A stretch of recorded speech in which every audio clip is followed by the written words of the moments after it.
আচ্ছা, what is Bharat always been known for? Bharat সর্বদা কিসের জন্য পরিচিত? এটা আগের ক্লাসে তোমাদের পড়িয়েছি আমি।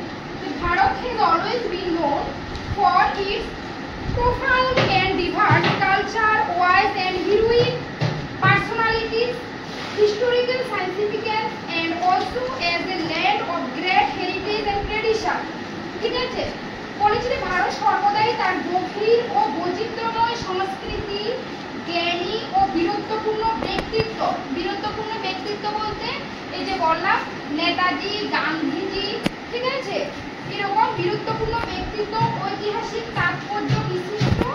The fact that the people live here in unison, মানে এখানকার মানুষ যে ঐক্যবদ্ধভাবে বসবাস করে তার বিশেষত্ব।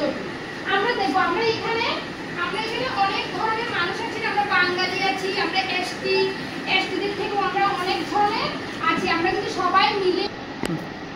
নমস্কার, আজকে আমরা এখানে আছি পিএমসি দ্বাদশ শ্রেণী বালিকা বিদ্যালয়ে।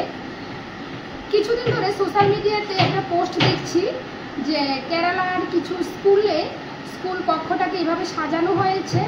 আসলে আগে আমরা কখনো ভাবিনি, আমরা সবসময় বলতাম ফার্স্ট বেঞ্চার, ব্যাক বেঞ্চার।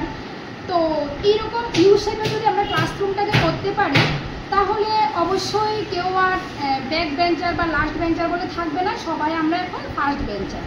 এটা দেখে খুব ভালো লাগলো যে আমারও মনে মনে ইচ্ছে হয়েছিল যে আমিও করব, কিন্তু আমাদের ক্লাসরুম কাঠামো বা আমাদের স্টুডেন্ট স্ট্রেংথ বেশি, অনেক স্টুডেন্ট, এবং ক্লাসরুমগুলিও ছোট, সেজন্য হয়ে উঠছিল না। তারপরও ভাবছি দেখা যাক কতটুকু করা যায়। আমাদের শ্রদ্ধেয় হেডমাস্টার স্যার রঞ্জন স্যারের সাথে কথা বলে আমি এটা করেছি। জানি না ছাত্রীদের কেমন লেগেছে।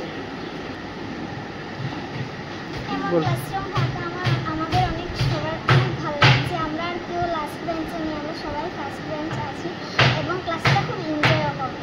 আমরা ম্যামের পড়ানোটাও বুঝতে পারবো ভালো করে। তোমার ক্লাসটা কেমন লাগছে? ভালো লাগছে। আজকে আমার এই ক্লাসটা খুব ভালো লাগছে। আজকে কথা যেরকম মেসেজ দিচ্ছে আর সবাই সামনে সবাই সামনে খুব ভালো লাগছে।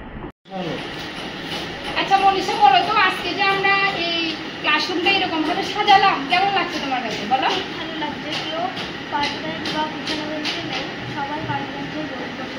ফার্স্ট বেঞ্চে বসে যাবো, ম্যাম সবাইকে দেখতে পারবো, তাই না? হ্যাঁ, তোমরাও খুব তাড়াতাড়ি ম্যামের কাছে আসতে পারবে। হ্যাঁ, আমি সবাইকে দেখতে পাবো খুব কাছ থেকে। Thank you.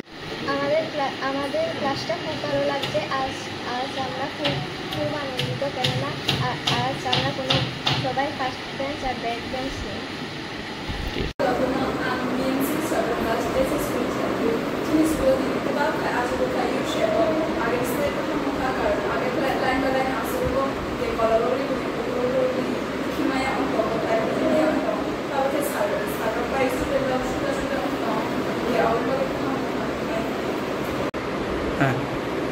আমরা সামনে আলোচনা বালিকা বিদ্যালয়ে আজকে আমরা একটা নতুন জিনিস দেখেছি যে আজকে আমরা ক্লাসরুমে ইউ আকৃতি করে রেখেছি। আজকে আমরা ক্লাসগুলো করতে অনেক ভালো লেগেছে, এমনকি অনেক মনোযোগ দিয়ে করতে পেরেছি, কারণ অন্য সময় টেবিলগুলো সোজাসুজাভাবে থাকে, যার কারণে আমরা করতে অসুবিধা হয় বা স্যাররা দেখাতে অঙ্ক কিংবা ফিজিক্স, কেমিস্ট্রি, বায়োলজি দেখাতে অসুবিধা হয়। আজকে সবগুলো খুব সুন্দরভাবে করেছি।